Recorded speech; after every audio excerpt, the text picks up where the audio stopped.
শহীদ মিনারে যখন আমরা ফুল দিয়ে শ্রদ্ধা নিবেদন করতে যাই সকলেই খালি পায়ে যাই। খালি পায়ে যাওয়ার কারণ হচ্ছে তাদের উপরে এটা একটি শ্রদ্ধা, সম্মান। কিন্তু দিন পাল্টেছে, সময় বদলেছে, এখন কি আর জুতো ছাড়া যাওয়া যায়? আজকে 21শে ফেব্রুয়ারির দিনে যখন জনসাধারণের জন্য শহীদ মিনার উন্মুক্ত করে দেয়া হলো, সকলে ফুল দিতে আসছে, 1 থেকে 2 জন ব্যতীত আমরা বেশিরভাগ মানুষই পেয়েছি যারা জুতো নিয়েই শহীদ মিনারে উঠেছে এবং ফুল দিয়ে শ্রদ্ধা জানাচ্ছে।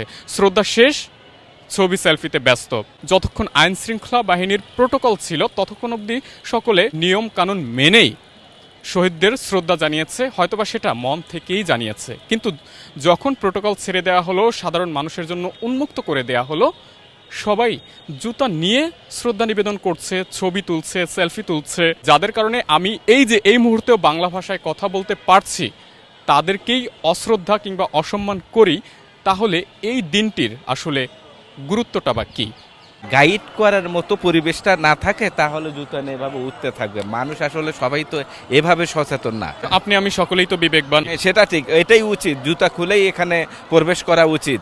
হ্যাঁ, সেইটা অনেকে আগে আমরা তাই করতাম, কিন্তু এখন অনেকে ভুলে গেছে প্রায়।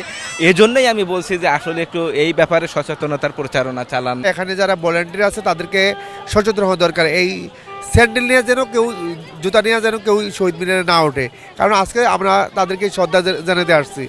আমরা খালি পেয়ে তাদেরকে আজকে এখানে ফুল দিয়ে বরণ করব এবং শ্রদ্ধা জানাবো এবং দোয়া করব আল্লাহ পাক যেন তাদেরকে কী করে। সেখানে আমি মনে করি যারা আছে এখানে এই পরিবেশে বা এখানে দায়িত্বে যারা আছে তাদেরকে যেন একটু সতর্কভাবে স্যান্ডেলগুলো যাদের আমাদের বাচ্চা নিয়ে আসছে, যারা ছেলেমেয়ে নিয়ে আসছে, তাদেরকে যেন জুতা খুললে এখানে প্রবেশ করানো হয়, সেটার ব্যাপারে গুরুত্ব দেওয়া আমি মনে করি প্রয়োজন।